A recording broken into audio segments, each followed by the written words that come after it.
Hallo, my naam is Christopher van Kansa. En ek is Chantal van House Angels en ons gaan julle 'n bietjie van ons eie Balkverlaai van Polokwane vertel. Woef, woef. Dankie Christopher. Balkverlaai vind plaas op 1 September, Saterdag 1 September, tydens die Segelbosfees by Laerskool Pietersburg. Wat is Balkverlaai?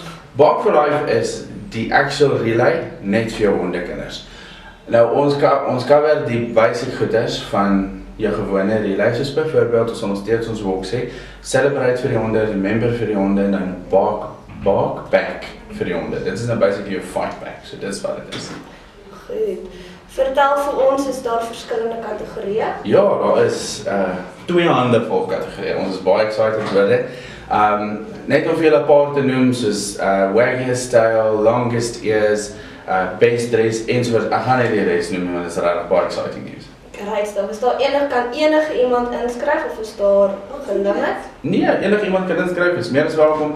Daar is 'n klein bietjie vereistes. Jy weet, maar net om die dag in lyn te hou. Soos byvoorbeeld jou hond moet aan 'n leiband wees, hy moet ingeënt wees en asseblief ten alle tye hou jou oog op julle honde. Ons wil nie die honde met mekaar spring en dan is almal hartseer nie.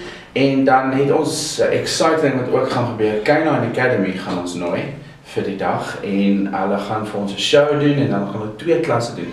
Klasse waar hulle 'n bietjie met die pappies ietsie doen en dan met die groter honde 'n bietjie die obedience klasse. En ek het myself vir die obedience klasse al gesien, is regtig iets om nie te mis nie. Great. Ek gaan beslis vir jou inskryf en ons kan verseker nie wag om al die ander honde te ontmoet nie. Wat van jou?